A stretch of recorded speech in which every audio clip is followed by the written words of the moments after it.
Coming up on Tech News Weekly, Emily Forlini is here and has a special announcement. Very exciting stuff. And then we get to hear about her time at the FBI meeting a really cool dog. No, I'm not lying. You got to check it out.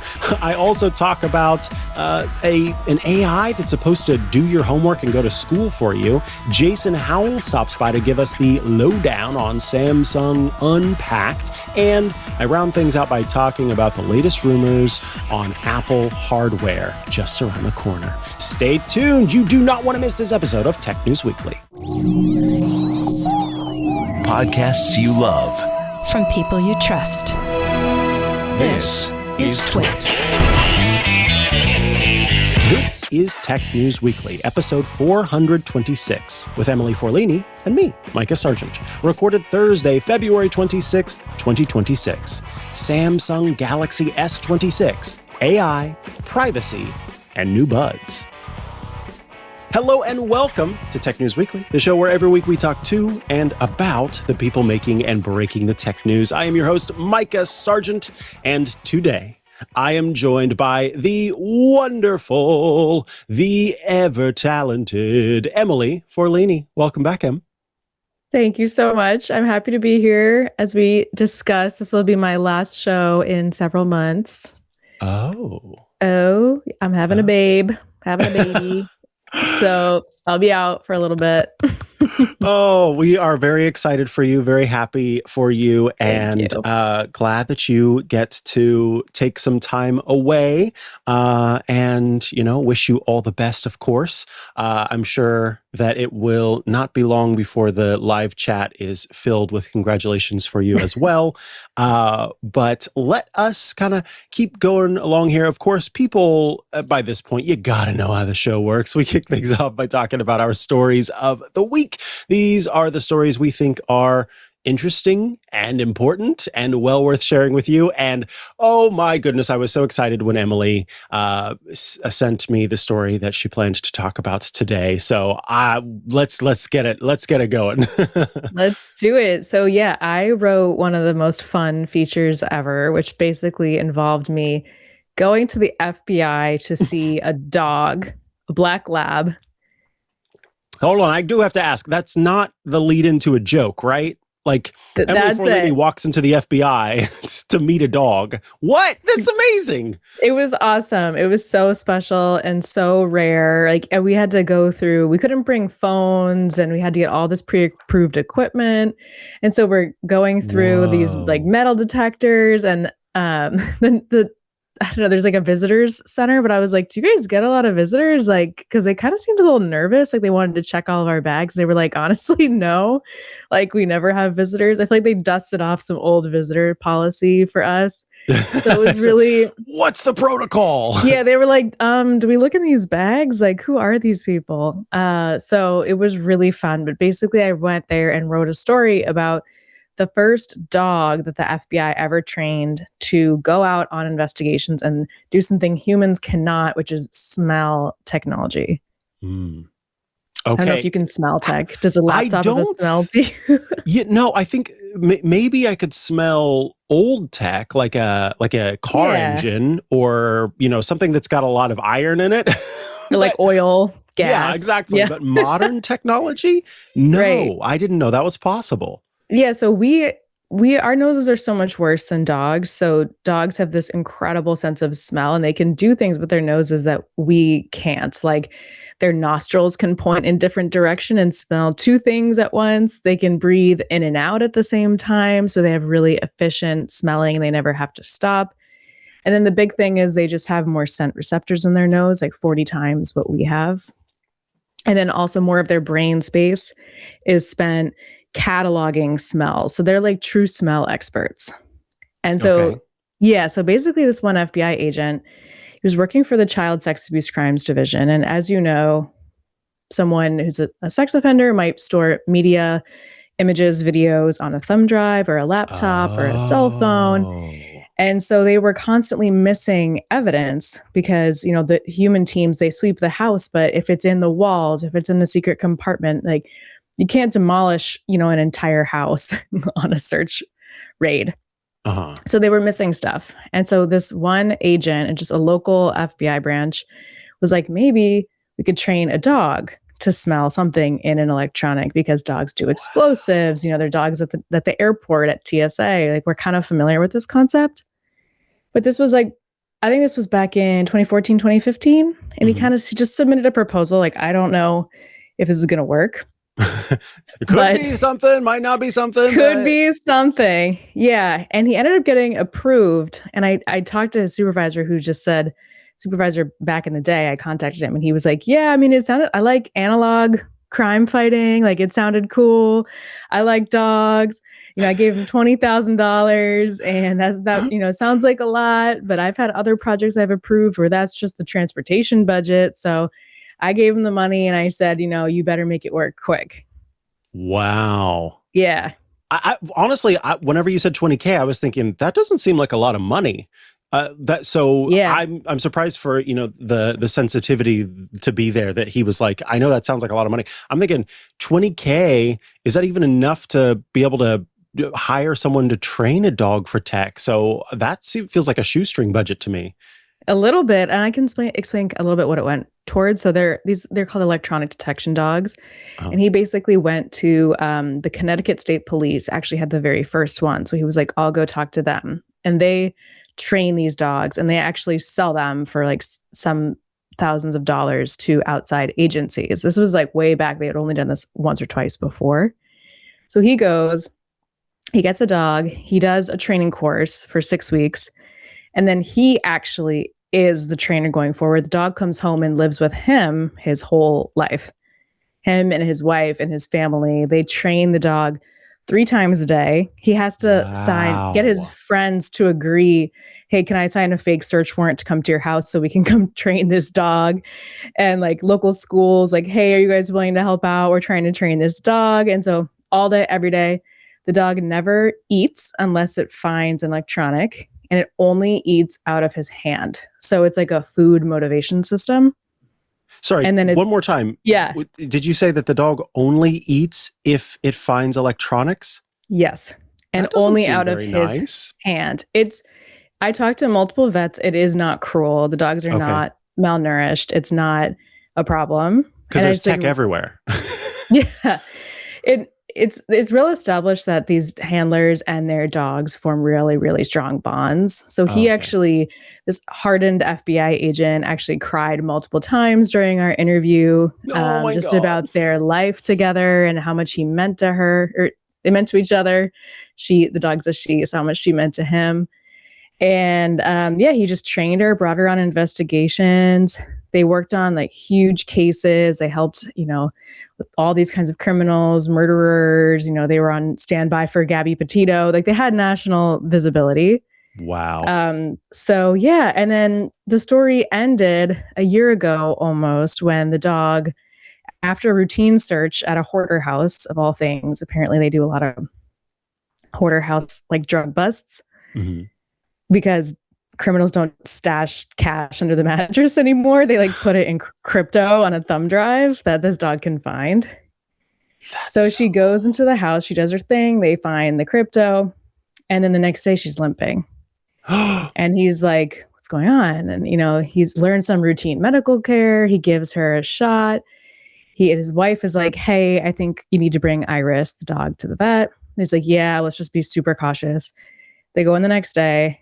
And the doctor's like, it's cancer. And she has to stop working immediately. So she retired? So she retired. He's crying at this point as he's telling this story. He's like, don't record me. Like, it's just the most devastating thing in his life. Like, this dog is everything to him. Not only does she have to retire on the spot, she was 11, she also had to get one of her front legs amputated. No. Emily, when you said we were doing this story, okay, sorry, go ahead. No, it's crazy. And I know we have limited time, so I'm just getting the footnotes. Everyone should definitely read. Yeah, please read the story. Yeah, read the story, because that's how we get to hear more about awesome dogs. Look at her as a puppy. Oh my God. That. On the left is the puppy. And then in the middle is how I met her with her 3D printed prosthetic. So it's like, okay, so this is like double tech story.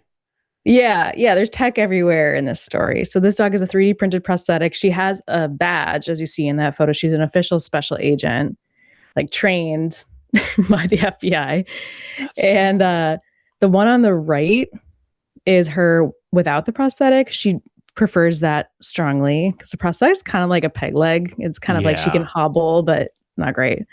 She's really good with just the 3 legs. So yeah, she retired very abruptly. He that day gave her first slice of pizza ever to treat her. Good. Deserves it. Absolutely. Yeah, deserves it. She's living large on his couch. He's, struggling. Like he kind of looks at her every day. He leaves in the morning and he's like, you can't come anymore. And she just kind of sits there with her 3 legs and she's like, bye. And she's just kind of, going through her medical journey. Meanwhile, she formed the basis of a new program at the FBI. Oh, so yes. Because of how good of a job she did, they're now training a puppy to replace her in Quantico, which is the FBI headquarters of every... Quantico is amazing. Sorry, Yes. Yeah, so this black lab is to be in an Quantico. FBI agent, then you know about Quantico. Like Quantico is so cool. Yeah. Anyway, sorry, go ahead. So they have a dog trainer named Craig Schultz in Quantico who is training this new puppy Nyx NYX, which I think is that's a cool a goddess of someone in the chat knows. And anyway, so she's training. She's been there since October, and this agent, the handler, his name is Jeff. I should have said that earlier. Sorry, Jeff, if you're listening.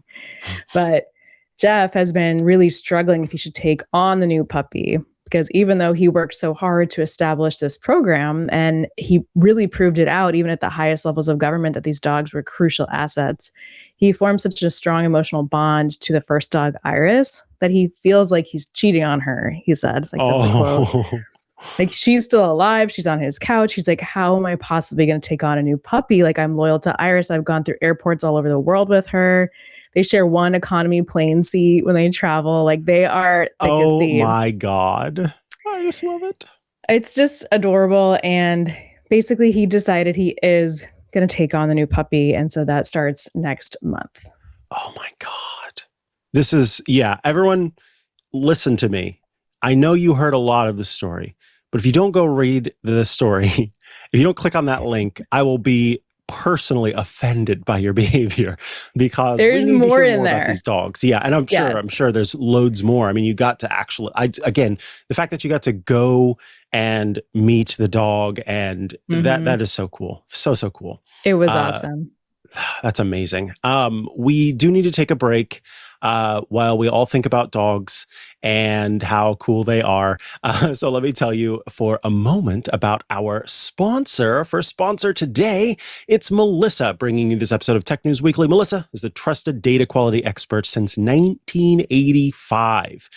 Bad data could be costing your business. Melissa has specialized in making data clean, accurate, and of peak quality for 41 years. Now combining expertise with cutting-edge AI. That's right.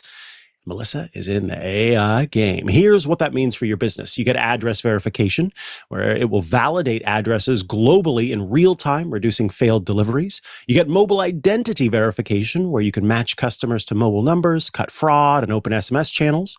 Change of address, so that you keep customers connected automatically when they move. AI-powered deduplication, because on average, a database contains 8 to 10% duplicate records. Melissa's powerful matchup technology can identify non-exact matching duplicate records. There's customer data intelligence as well, which will enrich records with demographic, geographic, psychographic, firmographic, and property info for more intelligent targeting. Plus, the new Melissa Alert service, which monitors and automatically updates your customer data for moves, address changes, property transactions, hazard risks, and more. Clean data leads to better marketing ROI, higher customer lifetime value, and AI that works as intended. You need to have that clean data to send the AI after it. If you're using AI for personalization or predictive analytics, garbage data is going to mean garbage results, while Melissa ensures your AI learns from accurate information. When it comes to data, Melissa's got you covered. For example, eToro, the social investing platform with 23 million users, uses Melissa for identity verification. Their business analyst says, "We find electronic verification is the way to go because it makes the user's life easier. Users register faster and can start using our platform right away." Whether you're a small business just getting started or an enterprise managing millions of records, Melissa scales with you. Melissa has easy-to-use apps for Salesforce, Dynamics, CRM, Shopify, Stripe, Microsoft Office, Google Docs, and more. Plus, Melissa's APIs integrate seamlessly into your existing workflows or custom builds, and Melissa's solutions and services are GDPR and CCPA compliant, FedRAMP and ISO 27001 certified, and meet SOC 2 and HIPAA high-trust standards for information security management. So get started today with 1,000 records cleaned for free at melissa.com/twit. That's melissa.com/twit. And we thank Melissa for sponsoring this week's episode of Tech News Weekly. All right, we are back from the break. As I mentioned, joined this week by Emily Forlini, and it is time for my story of the week. Because this week, 404's Matthew Gault published a piece that asks a question we're going to be hearing, I think, a lot more in the months and years ahead. Honestly, what's the point of going to school if an AI can do it all for you? There's a new agentic AI tool called Einstein, which claims it can attend lectures, write papers, log into platforms like Canvas. Oh man, Canvas.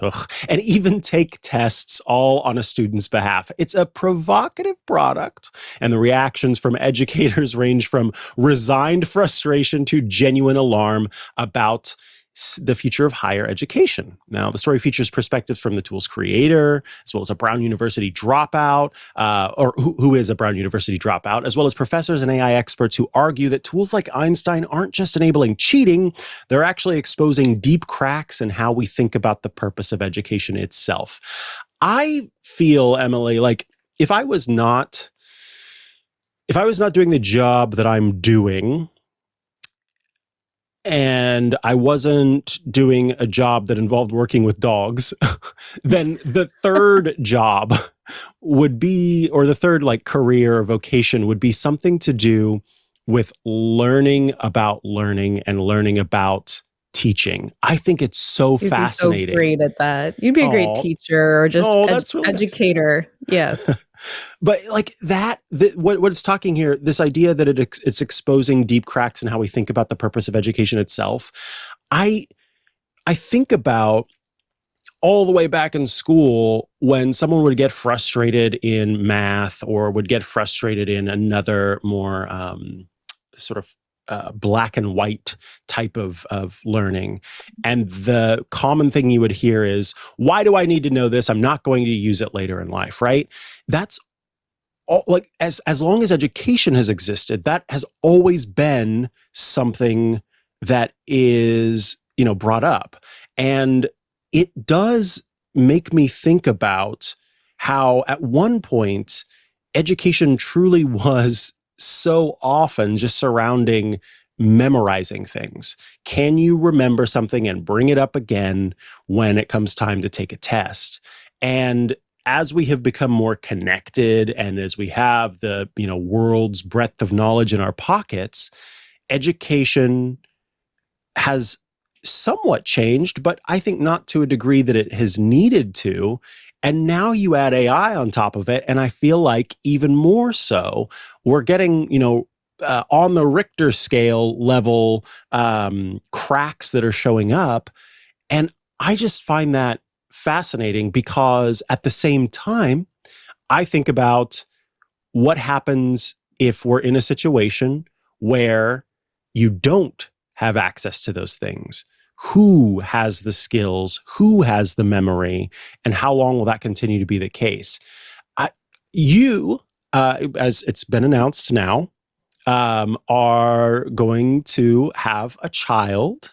And I would love to hear, have you, not to add to your plate, but have you thought about what education is going to look like for your child? And if you want it to be different from how you were taught?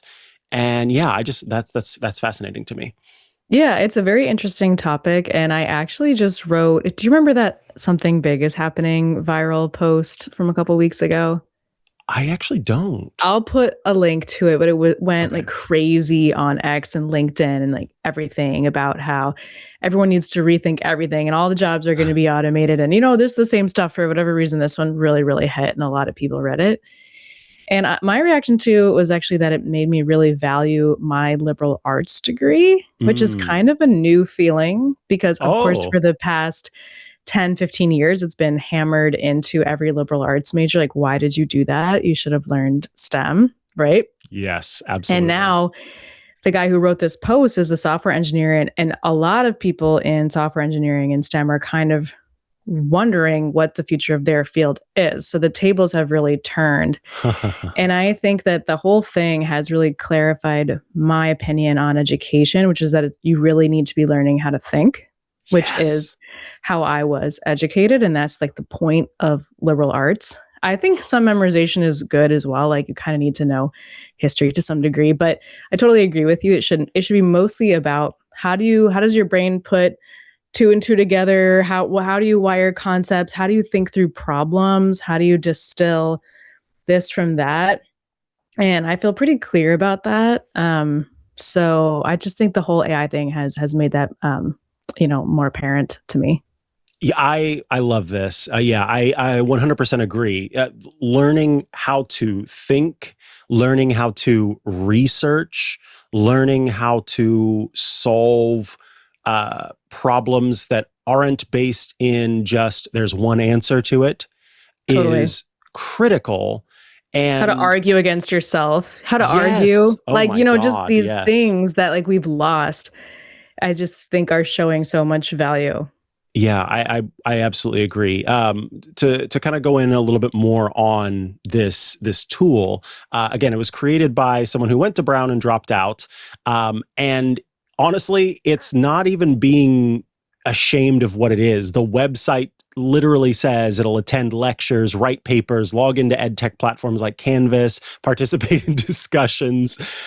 The creator, Advait Palawal, and forgive me for mispronunciation there, says it's liberation. It's not cheating. He says, think of horses. Quote, they used to pull carriages, but when cars came around, I'd argue horses became a lot more free. It would be weird if horses revolted and said, no, I want to pull carriages. This is my purpose in life. What a negative opinion on what education is. I mean, if you want an AI to attend and do everything for you, you're going to be a dum-dum. I'm sorry. And that's the thing. You have to exert effort. It should be the 100, like that's the point, right? It's not that we can acknowledge that something else can attend these things for you, right? Sure. But that's not the point. Yeah, like sure, this is available to you, but why take that route? The whole point is you're supposed to go there and learn. And so it's almost like it's a cheat code to becoming even more evolved as a human being to say, I know I could use this if I wanted to, but my whole purpose of being here and paying all of this money is to grow my skills, is to do this.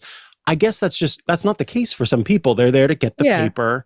And for some, I'm sure for some careers, that really is what it's about, right? Like if depending on what you're trying to get into, it may be that that's all it takes is I've got the paper, so now give me the job.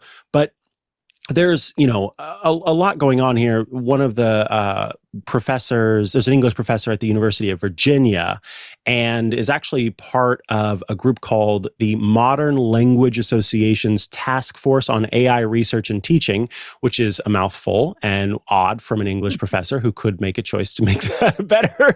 But anyway, says, quote, Einstein, the tool, not the guy, is symptomatic. I doubt we'll be talking about Einstein as such in a year, but it's symptomatic of what's about to descend on higher ed and secondary ed as well. And that's what I think is the important point here. We have to be aware that this stuff is here and it's available and people can use it.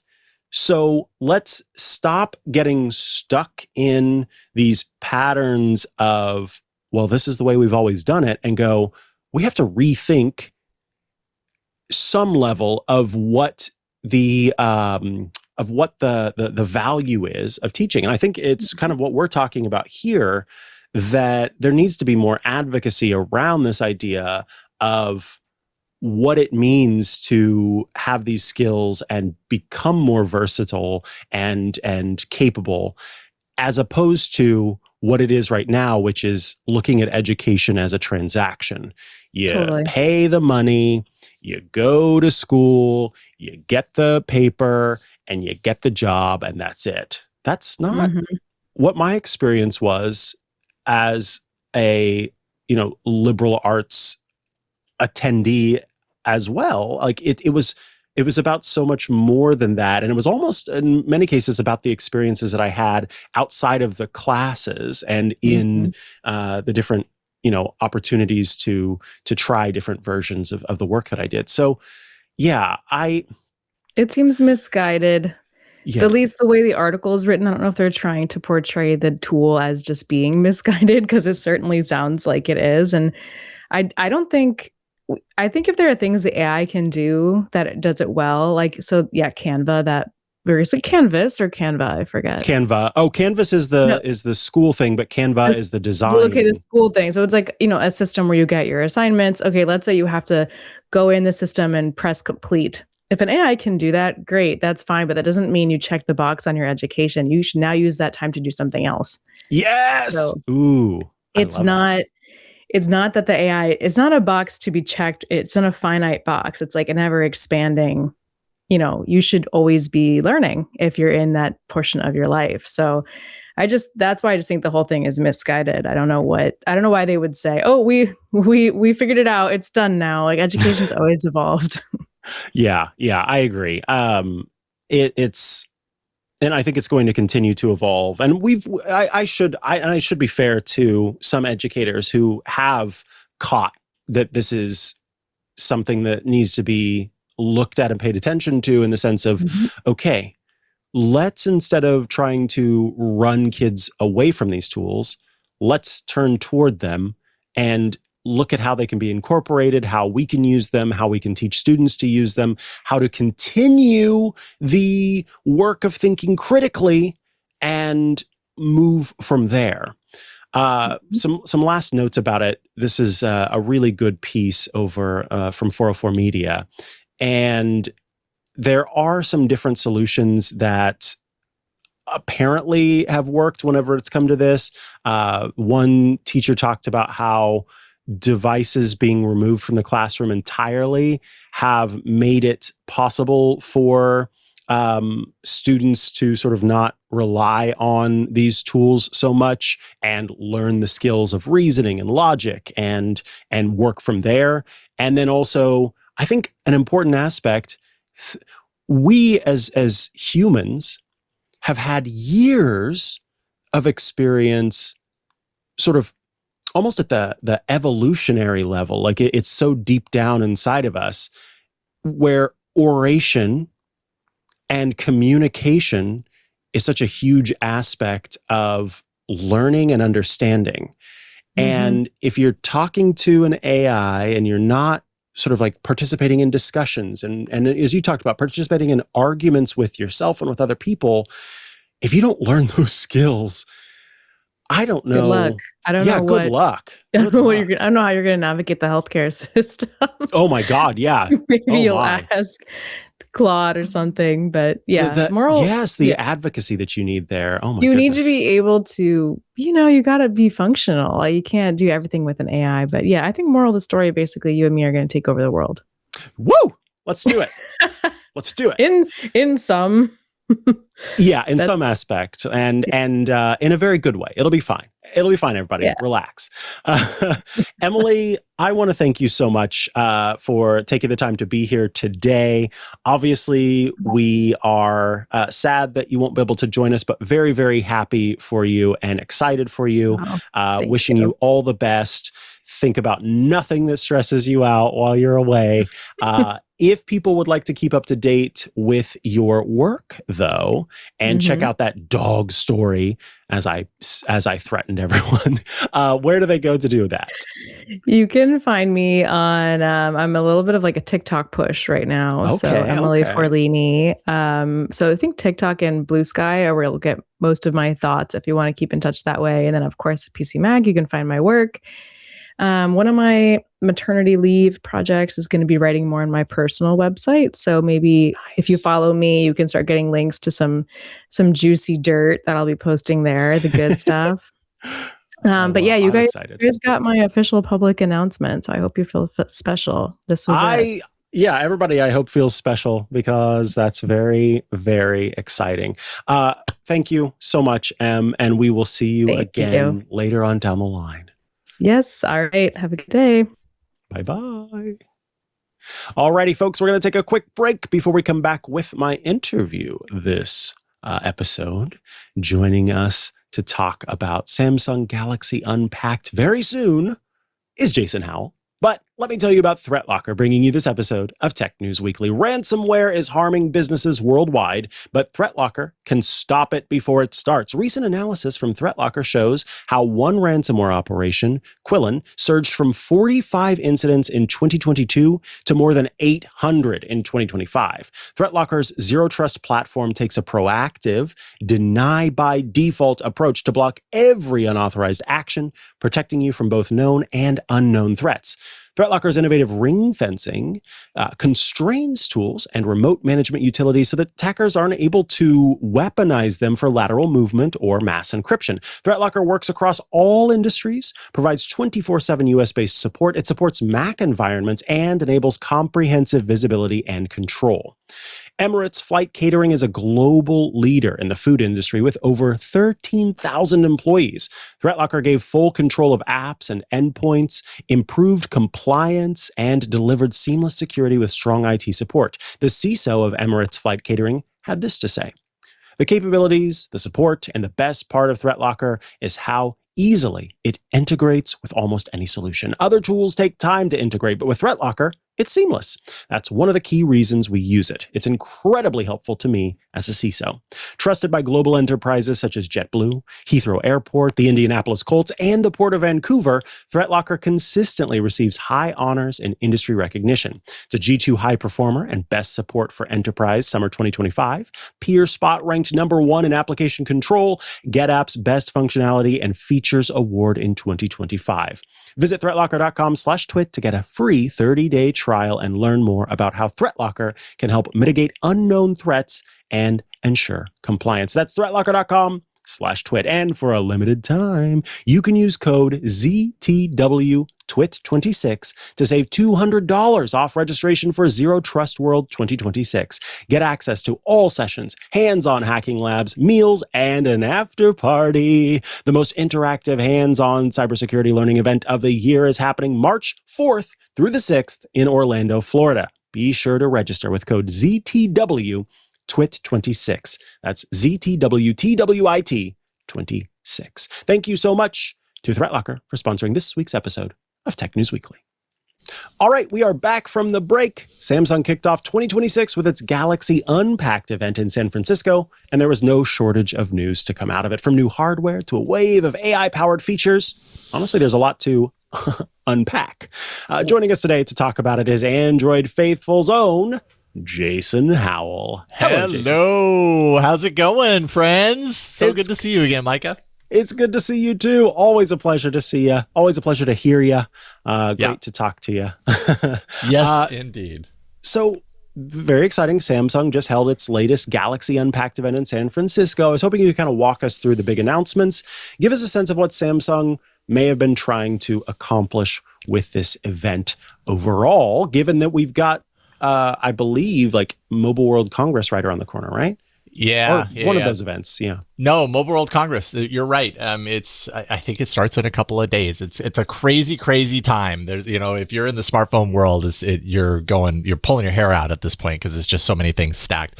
I mean, Samsung always has its flagship marquee smartphone event around this time. They have shifted it around, but the Unpacked is usually the early part of the year, and it's always telling the story of their next flagship announcement, which is always the Galaxy S lineup. So this time we've got the Galaxy S26 2026, it's easy to remember, the S26, S26 Plus, and the S26 Ultra being the top tier line. And I think the story that they were telling is basically like, hey, 2 years ago on the S24, we started with this kind of modern AI infusion. Last year, we brought it a little bit more into the device. And this year, it's a totally AI OS. I think that's what they called it. It's an AI OS, which I think is pure marketing. But basically what they're going after is saying AI has evolved a lot in the last couple of years. Now we're kind of entering and finding ourselves engulfed in the agentic kind of world. And so that's a part of these devices. And then another thing that they were talking about is privacy, which we will definitely talk about. Absolutely. So let's start with the Galaxy S26 Ultra. Can you tell us a little bit about the kind of hardware changes? How does it compare to last year's when we're talking about design and specs? People love to dig into the specs. I feel like especially when it comes to the Android side of things. Yeah. I don't know if that's still the case. You'll have to clue me in on that. Oh, people love to dive into the specs because it's the easy thing that you can look at and be like, oh, that's better. That's a bigger number. It must be better. There's always got to be something like that. Or the Ests, right? The Ultra, this S26 Ultra is the slimmest and lightest Ultra that has existed before. So at least they can say that. Marginally different. Like I took the S25 Ultra with me to Unpacked and kind of did side by sides, and the differences are small, but they're definitely there. It's a little less kind of pointy and edgy the way the S25 was in the hand. So at least there's that, I suppose. Gorilla Armor 2 protection on the glass. So, I suppose I feel like it's been pretty good the last couple of years, but that's nice. 25 watt wireless charging, which is an improvement over the previous generation, but still I feel like a little low. They could improve on that. 60 watt wired, 75% charge from zero in 30 minutes. So that's a nice, kind of fast charging improvement there if you're wired anyways. And then they've done a lot of work on the cameras, as they usually do. Samsung cameras on their flagships are pretty good. They're up with the best of the best, in my opinion.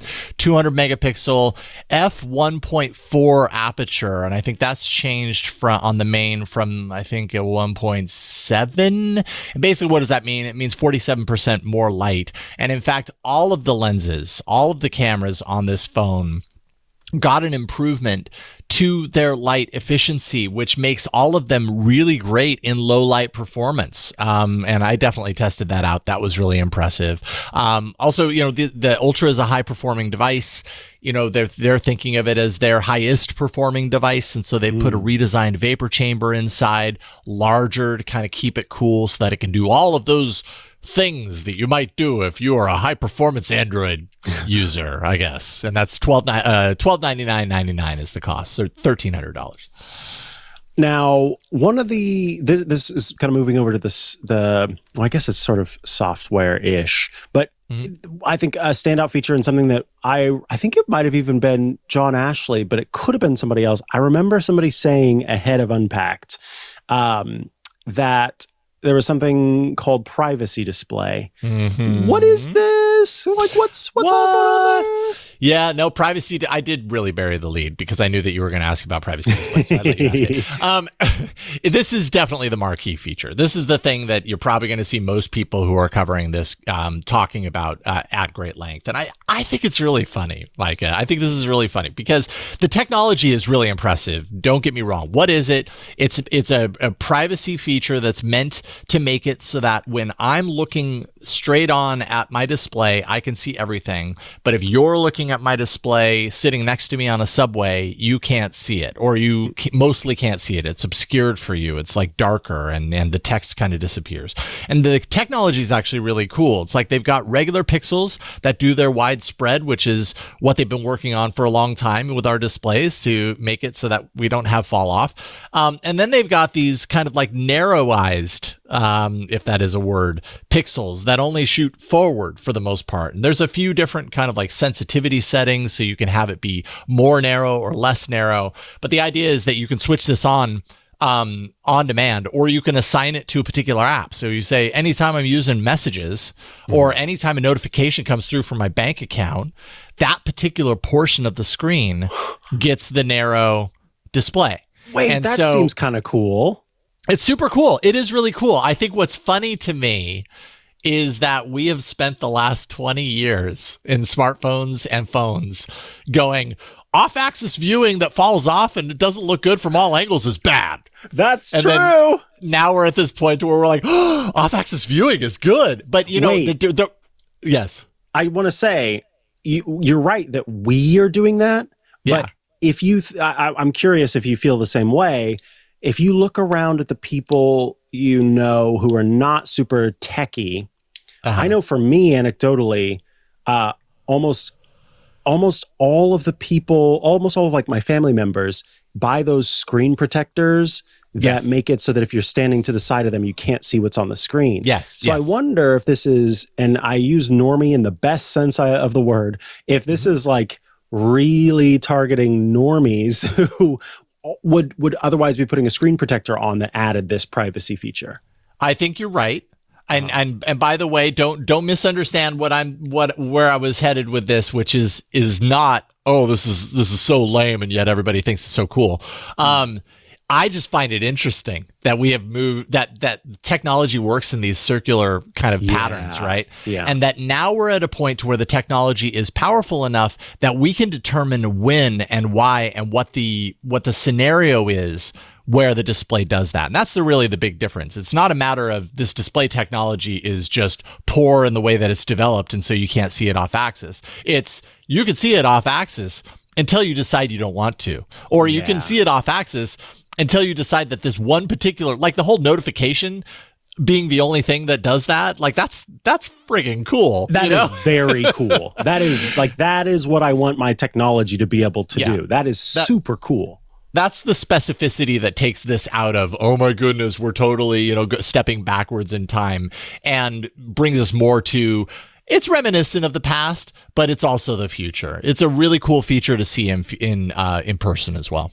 It's so innovative, and it's honestly something that I don't think I would have, look, when the question that you often get as someone who, talks about tech, I've gotten this question plenty, is like, have we reached the apex when it comes to the smartphone? And can you do anything else with a smartphone? And why does every new smartphone seem like it's the same as the old smartphone? And where can innovation happen?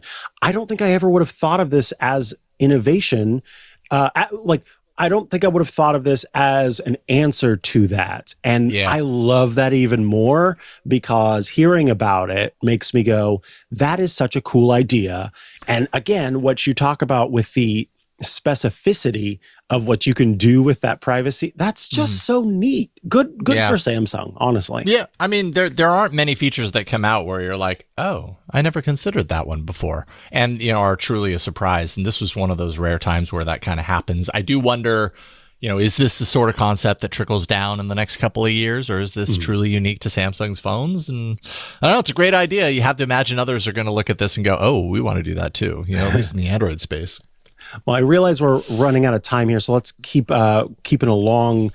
One of the things that that I found interesting is that there seems to be kind of a lot going on the AI side of things. It almost felt like Samsung it's got too much going on, because if I read correctly, we've got Bixby, or maybe not. We've got Gemini. We've got Perplexity getting involved. Do these all work together? Are any of them being phased out? Did I misunderstand anything when it came to what the current state of Samsung AI is? No, I mean, I think this smartphone is showing a AI fluid approach to artificial intelligence. You've got your Gemini. That's got to be on the phone. I'm sure that's a part of Google's deal with Samsung, so that's on there for agentic tasks, which we can talk about. Perplexity represented for web-based queries inside of Samsung Internet. I'm pretty certain you'll probably be able to apply to tell or tell the OS to use Perplexity's assistant as your default if you want to, because the app's installed, pre-installed there. Bixby, of course, is Samsung's assistant, and now Samsung actually cares about Bixby again and gave it some, conversational upgrades, so you can use your voice to say like, hey, my eyes are hurting. Can you help me with that? And it'll take you to the right setting and do things like that. So yeah, it's just a very fluid approach to all of the AI models, or not all of them, but at least a couple of key ones. And I don't know. I have a feeling we're going to see more of that among other manufacturers too. Beyond the Ultra, Samsung announced the standard Galaxy S26, S26 Plus. What should people know about these models? And if you could kind of give a rundown of who perhaps they might be aimed at compared to the Ultra. I mean, the Ultra is for the power user, right? And the S26 and the S26 Plus are really aimed at the person who wants a solid standard Samsung Galaxy phone and doesn't want to have to pay an exorbitant amount of money, because the Ultra can be expensive. It's also a massive brick in your pocket, right? And so the entry level S26 is now priced at $900, $899.99. That went up $100 from last year, so that was kind of notable. None of the other models actually increased in price, so you can draw your own correlations as far as like why Samsung did that on the baseline.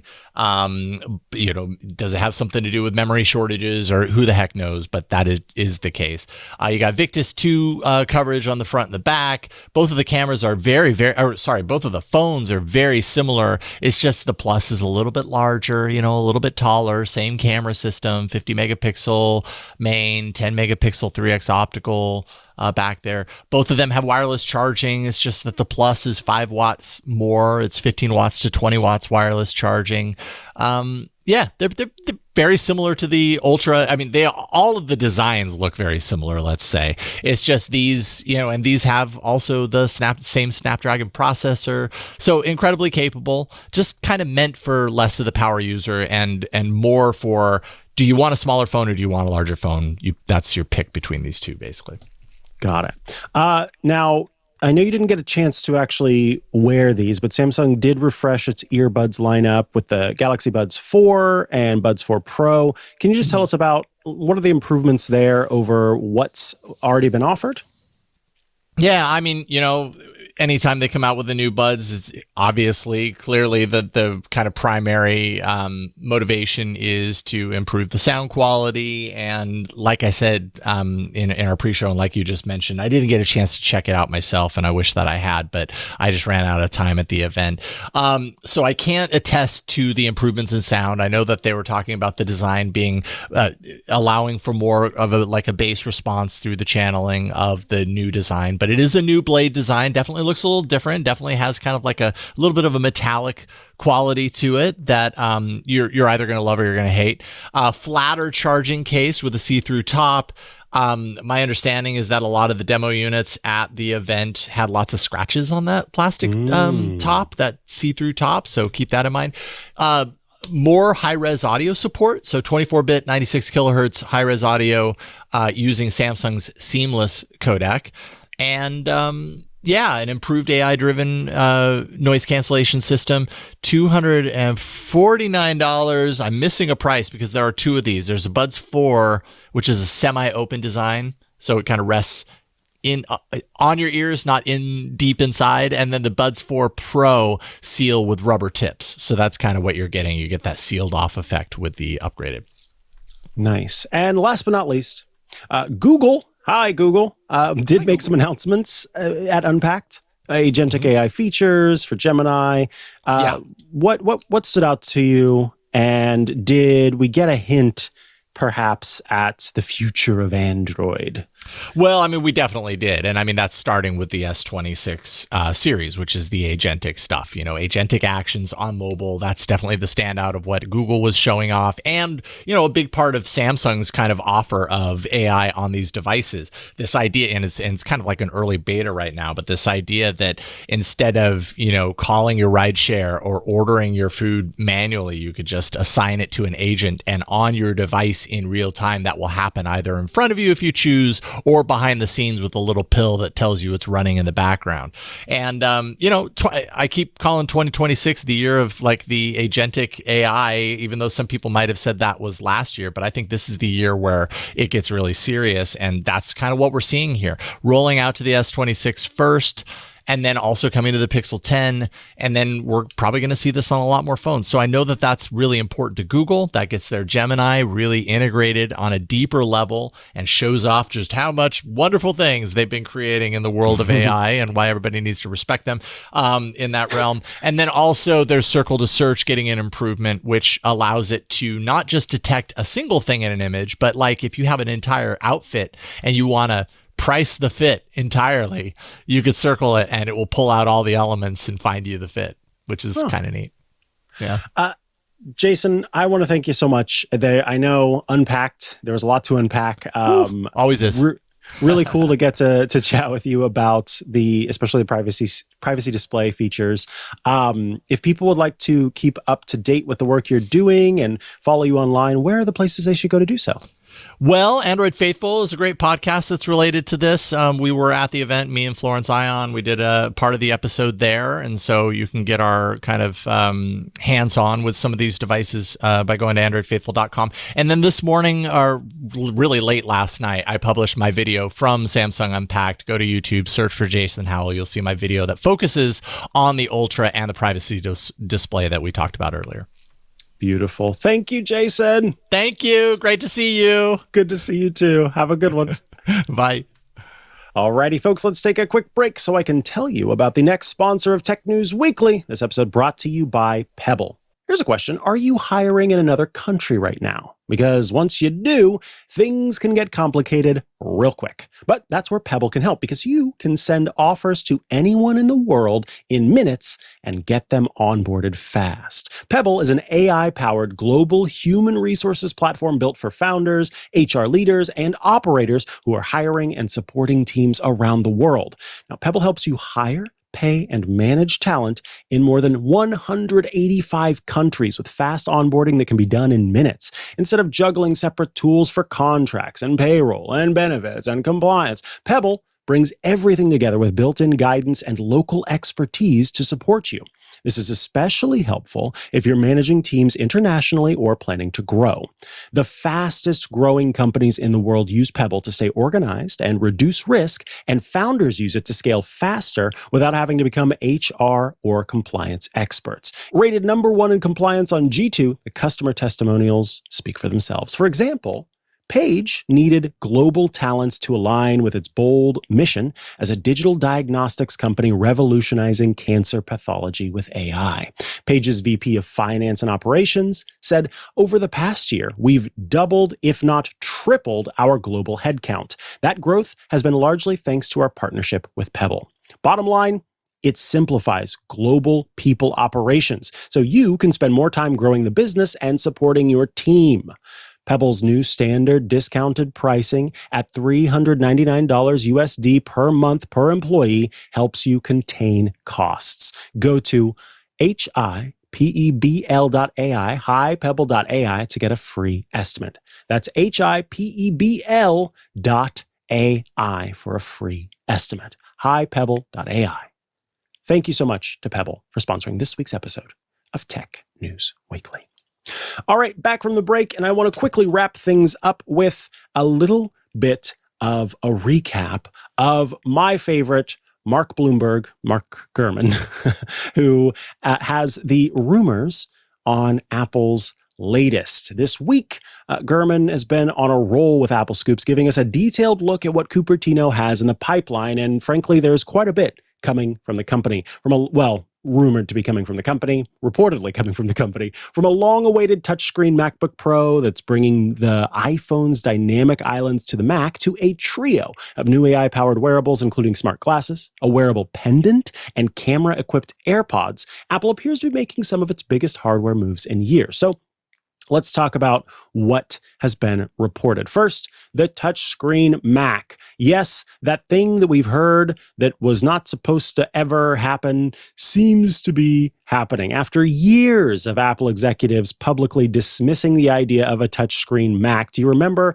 I think it was like a monkey's paw on the screen, showing how it would be terrible for you to have to press a screen that's in front of you. Steve Jobs famously called it ergonomically terrible. Well, it seems to be the case that the company is finally making the leap. According to Gurman's report from February 24th, Apple's initial touchscreen Macs that are due this fall will be revamped 14-inch and 16-inch MacBook Pro models that have an OLED display. Of course, that's the same screen technology that's used on the iPhone. But here is the thing. It's not just a matter of slapping a touchscreen onto a laptop.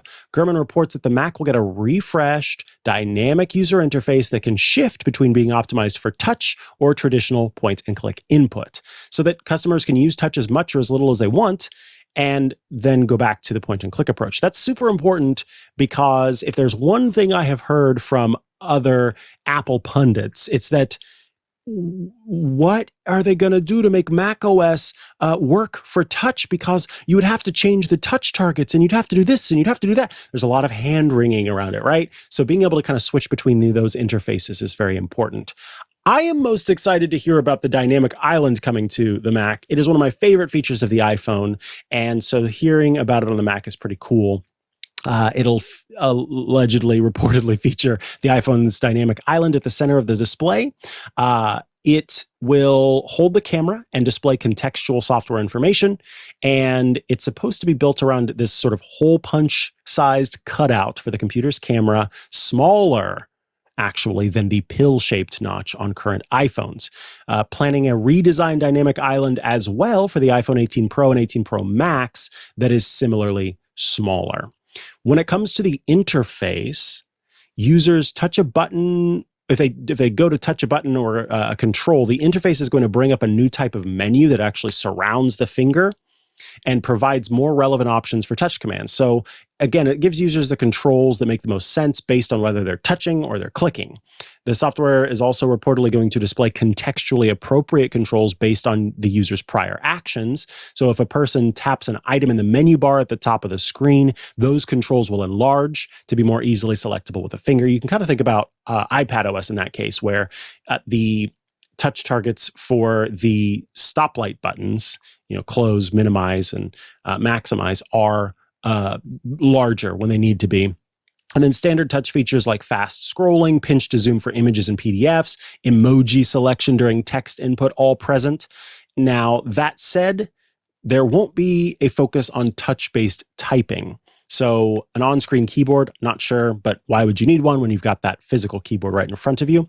And Apple is not looking to, according to Gurman, position the MacBook Pro as an iPad replacement, and does not describe the interface as a touch-first experience.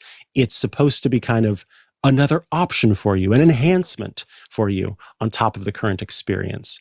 The models that we're hearing about, MacBook Pro, 14-inch, 16-inch, and then 3 models that are codenamed KH4, KH6 that are slated for release closer to the end of 2026. Part of apparently the liquid glass redesign was to make it more possible in macOS for a better touch experience, because there's more padding around icons, notifications, sliders, and then Control Center has been optimized for finger input. As far as the wearables go, February 17th, Gurman said that Apple is accelerating development on these wearables, all built around Siri and designed to function as AI-powered companions that are linked to the iPhone. So in this, we have heard about smart glasses. These are an advanced offering that would compete with Meta, previously known as Facebook's Ray-Ban smart glasses. So you'd get a high-resolution camera. It would be able to capture photos and video, no display, and instead will pair with the iPhone. It's supposed to have speakers, microphones, cameras, do all sorts of stuff, but almost like the Apple Watch when it first came out, serving as a satellite device for the iPhone. Now, this was apparently, according to Gurman, Apple employees initially developed the hardware by embedding electronics and cameras into off-the-shelf frames. And so it, worked with others to make it possible. But unfortunately, some of those companies ended up partnering with other companies and then needed to be able to create their own versions of this. The other products include an AI pendant about AirTag sized, which could be clipped to clothing or worn as a necklace, and would just be an always-on camera and microphone for the iPhone, kind of calling it eyes and ears of the phone.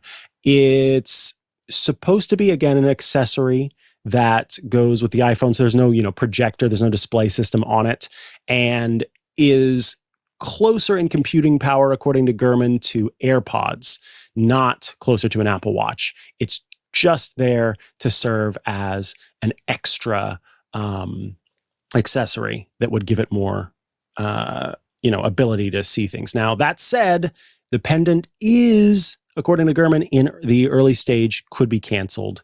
I'm not surprised to hear that. It's the one that seems the most, or the least sort of ironed out. And then last but not least, AirPods with cameras? Yes. That's planned for as early as this year, according to Gurman, and they've been in development for a while. These would be lower resolution cameras that are designed to help the AI work rather than for taking photos or videos. So think of it as an ability for your Siri control and Siri understanding around you to have sort of two cameras looking around. So you could say, save this event for later, and the AirPods would be able to see what you were looking at, a poster or something, and take that. There's a lot that Apple needs to do to catch up with the other companies in terms of AI, and I think more importantly, go forth with its promises on AI. But it's also important for the company to find new categories to get into, new devices to get into, because some of the stuff that Apple has released in the past has not perhaps lived up to what it itself had hoped. Think about the Vision Pro, very expensive and not a huge success. So a lot to be looking out for. I'm sure a lot more reporting from Gurman. We've got an Apple event coming up as well. And so there's loads more to talk about. But that is a quick rundown of where things stand when it comes to Apple and its rumored slate of products by way of Mark Gurman. Loads more details in the report. So as I always say, please go check it out. There are two reports. So go check those out over on Bloomberg.com. Folks, that is going to bring us to the end of this episode of Tech News Weekly. This show, of course, publishes every Thursday, twit.tv/TNW. So you need to head there if you want to subscribe to the show in audio and video formats. I always love to remind you about our wonderful club, which you should join. Twit.tv/clubtwit is where you go. $10 a month, $120 a year gets you access to some pretty awesome things. First and foremost, you get access to, all of our content ad-free. You also get access to our awesome feeds, and that include a feed that is kind of behind the scenes, before the show, after the show feed. We also have one that has our live coverage of tech news events, and a feed that includes our club content. So My Crafting Corner, Stacy's Book Club, so much more, all get published there. And if you'd like to kind of keep up with that, that's how you do it. And I should also mention that you gain access to our wonderful Discord, a fun place to go to chat with your fellow Club Twit members and those of us here at Twit. If all of that sounds good to you, twit.tv/clubtwit is where you go to sign up. If you'd like to follow me online, I'm at Mikah Sargent on many a social media network, or you can go to chihuahua.coffee. That's CHIHUA.coffee, where I've got links to the places I'm most active online. Be sure to check out my other shows, which include iOS Today, Hands on Apple, which will publish later today if they haven't already been published. And you can also watch on Sundays, Hands on Tech. Thank you so much for being here. I'll be back again next week with another episode of Tech News Weekly. Bye-bye.